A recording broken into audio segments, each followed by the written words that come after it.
사무엘하 7장 1절부터 17절입니다. 오늘 본문의 배경이입니다. 오늘 말씀에서 다윗은 하나님께 성전을 지어드리려 합니다. 그러나 하나님은 거절하십니다. 왜냐하면 하나님은 특정 장소의 하나님이 아니시고 이스라엘만의 하나님도 아니시기 때문입니다. 하나님은 어디든지 계실 수 있는 분이십니다. 다윗은 하나님에 대한 열심은 있었지만 하나님에 대한 올바른 지식은 부족했던 것입니다. 하나님은 인간에게 제한당하지 않으시고 자유하신 분이십니다. 7장 1절부터 3절입니다. 다윗의 소원. 주님께서 사방에 있는 모든 원수에게서 다윗 왕을 안전하게 지켜주셨으므로 왕은 이제 자기의 왕궁에서 살게 되었다. 하루는 왕이 예언자 나단에게 말하였다. 나는 백향목 왕궁에 사는데 하나님의 궤는 아직도 휘장 안에 있습니다. 나단이 왕에게 말하였다. 주님께서 임금님과 함께 계시니 가셔서 무슨 일이든지 계획하신 대로 하십시오. 다윗은 언약궤를 예루살렘으로 모셔온 후 주님은 다윗의 나라를 안전하게 지켜주셨습니다.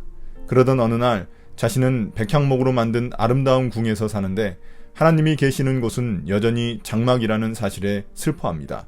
그래서 언약궤를 모실 성전 건축을 계획하려 예언자 나단에게 묻습니다. 이에 나단은 하나님이 다윗 왕과 함께 계시다는 사실을 근거로 다윗의 계획을 허락합니다. 그러나 이것은 예언자 나단이 성급하게 자기 생각으로 판단한 것입니다. 7장 4절부터 7절입니다. 성전을 원치 않으시는 하나님. 그러나 바로 그날 밤에 주님께서 나단에게 말씀하셨다. 너는 내 종 다윗에게 가서 전하해라. 나 주가 말한다. 내가 살 집을 네가 지으려고 하느냐? 그러나 나는 이스라엘 자손을 이집트에서 데리고 올라온 날로부터 오늘에 이르기까지 어떤 집에서도 살지 않고 오직 장막이나 성막에 있으면서 옮겨다니며 지냈다. 내가 이스라엘 온 자손과 함께 옮겨다닌 모든 곳에서 내가 나의 백성 이스라엘을 돌보라고 명한 이스라엘 그 어느 지파에게라도 나에게 백향목집을 지어주지 않은 것을 두고 말한 적이 있느냐? 나단의 판단은 틀렸습니다. 주님은 그날 밤 나단에게 나타나셔서 자신의 뜻을 전달하셨습니다. 다윗의 성전 건축을 허락하시지 않겠다는 것입니다. 하나님은 그 이유를 설명하십니다. 이집트에서 이스라엘 백성들을 구원하신 날부터 지금까지 성전을 원하지 않으셨습니다. 다만 옮겨다니던 이스라엘 백성들과 함께 하시기 위해 항상 장막이나 성막에 계셨다고 말씀하십니다. 그러면서도 어느 지파 사람에게도 하나님이 계실 집, 즉 성전을 지어달라고 요청하신 적이 없다고 하십니다. 성전을 짓고자 하는 다윗의 열심은 좋았지만 그렇다고 모두 하나님의 뜻인 것은 아닙니다. 7장 8절부터 11절입니다. 다윗을 향한 약속. 그러므로 이제 너는 나의 종 다윗에게 전하해라. 나 만군의 주가 말한다. 양떼를 따라다니던 너를 목장에서 데려다가 내 백성 이스라엘의 통치자로 삼은 것은 바로 나다.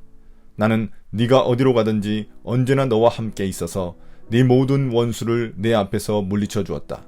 나는 이제 내 이름을 세상에서 위대한 사람들의 이름과 같이 빛나게 해주겠다. 이제 내가 한 곳을 정하여 거기에 내 백성 이스라엘을 심어 그들이 자기의 땅에서 자리잡고 살면서 다시는 옮겨 다닐 필요가 없도록 하고 이전과 같이 악한 사람들에게 억압을 받는 일도 없도록 하겠다.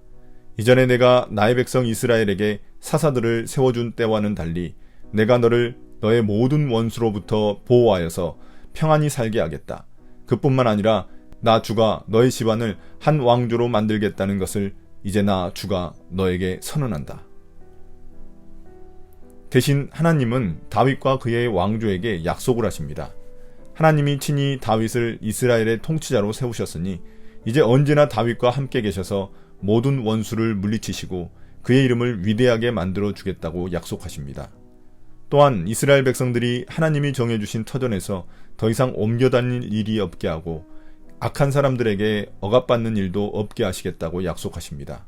더 나아가 하나님은 다윗을 원수로부터 보호해 주셔서 평안히 살게 하시고 그의 집, 즉 그의 왕조를 세워주시겠다고 약속하십니다.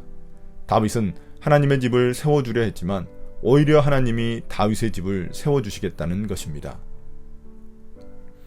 7장 12절부터 17절입니다. 다윗 후손에 대한 약속. 너의 생애가 다하여서 네가 너의 조상들과 함께 묻히면 내가 네 몸에서 나올 자식을 후계자로 세워서 그의 나라를 튼튼하게 하겠다. 바로 그가 나의 이름을 드러내려고 집을 지을 것이며 나는 그의 나라의 왕위를 영원토록 튼튼하게 하여 주겠다. 나는 그의 아버지가 되고 그는 나의 아들이 될 것이다. 그가 죄를 지으면 사람들이 저의 자식을 매로 때리거나 채찍으로 치듯이 나도 그를 징계하겠다. 내가 사울에게서 나의 총애를 거두어 나의 앞에서 물러가게 하였지만 너의 자손에게서는 총애를 거두지 아니하겠다. 네 집과 네 나라가 내 앞에서 영원히 이어갈 것이며 네 왕위가 영원히 튼튼하게 서 있을 것이다.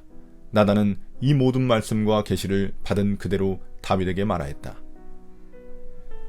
이제 다윗의 후손에게 주실 복에 대한 하나님의 약속입니다. 첫째, 하나님은 다윗의 자식 중 한 명을 후계자로 세워 나라를 튼튼히 세워주신다고 하십니다. 둘째, 그가 하나님의 성전을 짓게 하시고 그의 왕위를 영원토록 세워주십니다. 그가 곧 솔로몬 왕입니다.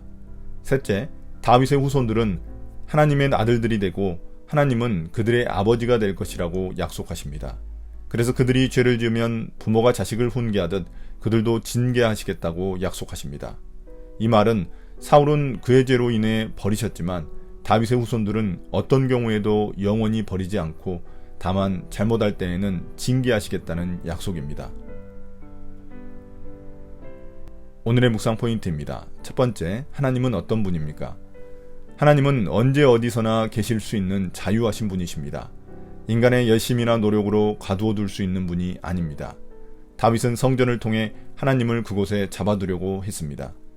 이처럼 크고 아름다운 예배당이 하나님의 성전이 아닙니다.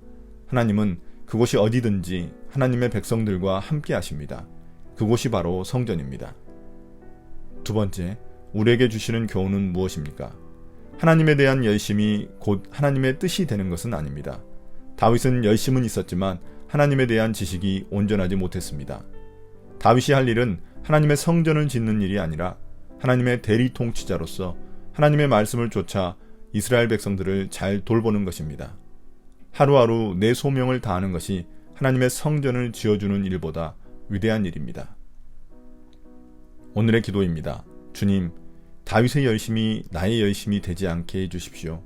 하나님의 뜻을 겸손히 살펴 내게 맡겨진 소명을 다하게 해주십시오.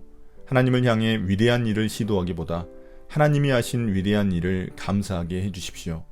예수님 이름으로 기도드립니다. 아멘.